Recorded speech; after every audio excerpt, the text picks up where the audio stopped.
Hey everybody, BAM Collectibles here, back for another statue unboxing review for you. The first time we are debuting a statue from the series Yu-Gi-Oh! Normally I like to showcase the box, but it was too big to fit on camera, so we're jumping straight in to this ginormous looking base. I also usually like to hold the base up so you can see it up close and personal, but it's too heavy to do that, so we're going to be zooming in close. First off, we'll see on the very bottom, we have a nice Egyptian theme going on, all these hieroglyphics that were sculpted into here. We have those pillars that are on the edges. On the very top, we'll notice there is tons of different large notches that are inside of here. They're going to be housing different effect pieces and different items that are going to be bringing this whole statue to life. All along the base, you will see these pointed looking rocks that are facing upward, primarily because all the power that's existing in the center of the statue. Last thing I wanted to mention is this area over to my left is flat, and there's a reason for that. And over here on the right, you'll see 3 different notches where the foot of the main character is going to be standing. On the front, they have the removable Exodia nameplate, and this is the primary one that I'm going to be using on mine. They also included a second one where you can see the specific edition size. So this is number 60 that was made. It's a no-brainer for me. Go with the one that has Exodia's name on it. The maker of this statue is Exodia Studio, and one of the cool things they did is they sculpted Exodia's feet separate. Now, you'd probably think like, duh, right? Wouldn't they have the actual feet sculpted? But once we put the statue together, you'll quickly learn that they didn't have to do what they did here. So we'll see the chain link that kept him bound there. On the bottom was a felt pad, so it can easily slide around. There is a notch with a magnet inside, so it can easily attach to the bottom of Exodia's ankle. These 2 feet are somewhat optional because when you attach him to the larger piece of the statue, the feet actually aren't going to be on there. So here is the giant sculpt for Exodia himself. This thing is all one giant piece, super heavy and super impressive to hold in person. As a collector, that has to be one of the coolest things, is to be able to see a character that you love, know, or appreciate, or been connected to for a long period of time come to life in a way like this. Now, in this instance, I've never seen something brought to life in such a huge way. I think I've seen an Exodia figure that was made a long time ago, had to be like a quarter of this size altogether.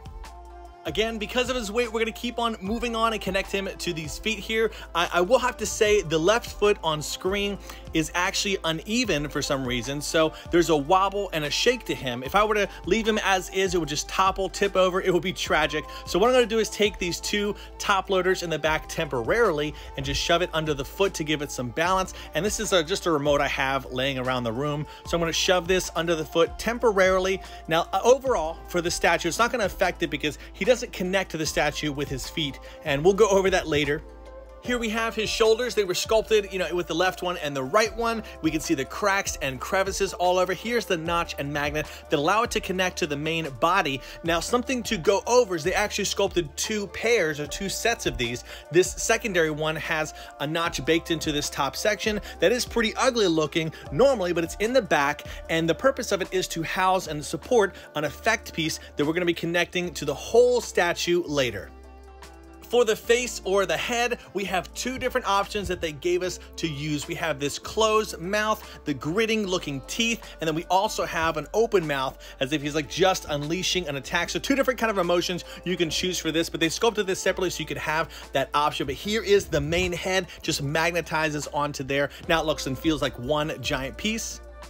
Out of the whole statue, this is probably one of my favorite pieces. I love it has the nice ancient Egyptian feel to it, especially with Exodia, right? So it's a mixture of a humanoid being, but also a monster at the same time. And he's so big, muscular, has such a presence to him overall, but great execution by the studio for that part. What's really awesome about this is the statue in and of itself normally doesn't have the full body of Exodia. Again, it cuts off right at the feet, connects to the base, but because they sculpted it the way they did, you get to actually enjoy the full sculpt of Exodia, sitting at around 18.5 inches tall. For those of you curious where I picked this statue up at, I did purchase it at CIVET Action Figure or CIVET AF.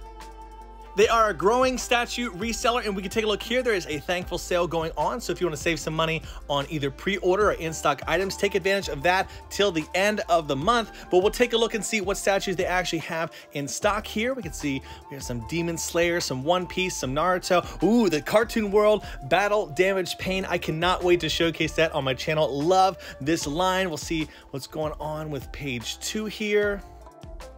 Over on page 2, we can see some Dragon Ball Z, some My Hero Academia, and if we jump over, you can actually filter everything by different anime as well, so we'll take a look at a few awesome Demon Slayer statues here as well. Quite a few options available for them, both on pre-order and in stock.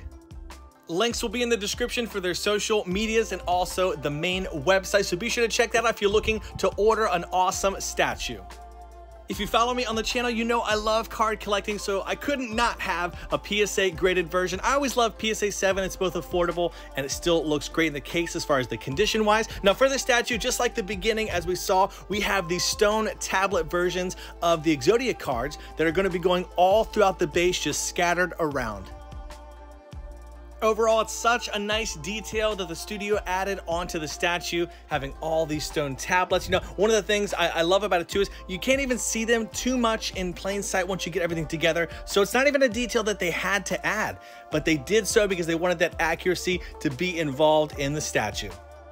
We'll go ahead and get Exodia added on here, and as I mentioned before, he connects onto here with his ankles so the feet aren't actually on here. And what we have to do is if we zoom in really closely, we'll notice there is some seam lines right around those ankle sections. What they included is some chains to add all around the statue. No specific place, but as you want to. Really adds to the overall effect of him being, right, Exodia the Forbidden One. He's busting loose of these chains.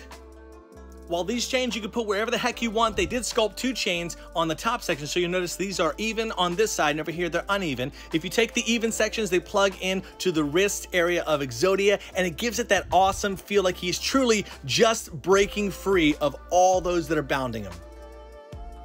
What we have here is a clear resin energy effect piece. I love all the different colors that are going on here. There's a really specific notch they included on the bottom that's going to be keying into that base, but where it goes from red to yellow to clear to purple, a little bit of pink tones in there. There's a notch on here that's poking up, and there's also 2 on the side there that effects are going to be attaching to, but this has got to be one of the most complicated things I've ever seen where it all goes together. The way that they engineered this statue just blows my mind. This is one of the larger effect pieces where you'll see that notch with a rectangular magnet in there, and another one on here that's going to connect to that piece of energy. In total, there's 5 of these longer energy pieces. Here's another one I'll show off where there's actually 2 pieces that are forming into one there with 2 different magnets. So again, brilliant on the engineering side. And then one of the things that's going to be the center, the backbone that's going to keep everything together is actually a large orb that they sculpted. Out of the box, all it is the round purple looking ball, but with all the different notches that are carved into it, they have these smaller energy particles that it's like a puzzle trying to figure out where they go, but it's pretty easy to figure out once you find, you know, 1 or 2 and you can fill in the rest. You'll see this like putty on the insides of there. Those are helping to hold those into place so I don't have to glue it. That's a product called Blue Tack. There's the main hole that you can also stick an LED light in that they included. That's kind of a battery operated thing, so it's not anything that's going to be electronic. But we'll get everything together, try to do it as fast as possible. It's actually really complicated how this probably took maybe like 30 or 40 minutes to figure out how it all went together first, but after you do it a few times you do understand how it works. But one of the crazy things is so much of it is just relying upon gravity and every energy piece resting on the other one. So we'll get a close-up look. It's kind of chaotic, but it does feel natural the way that they brought this to life, as if he's using that ability Obliterate that we know from the series. Exodia has always had a menacing and powerful feel to him, but man, you add this kind of energy effect in front of him and it feels that much more, especially at this angle right here, one of my favorite angles of the statue. Also sculpted are 2 other different energy effect pieces. We'll go over what these are later. They kind of go to support Atem that we'll see very soon, and then we have this other piece that's going to go on the left side there. They kind of connect to look like one piece with the magnets on the notches. So you might have expected, you know, Yugi to be in this statue, but it's actually going to be Pharaoh Atem that they sculpted on here as the main character to showcase. We have a notch that goes on the foot where he's going to attach himself to the statue, and then we have the Egyptian looking outfit that's going to be, you know, awesome, dynamic feeling, how he's just flowing in the air like that. Be sure to keep watching. We actually will be doing a modification to this statue to be adding Yugi to it, so that's going to be great. But I love the accuracy to the actual outfit from what we know him as in the series.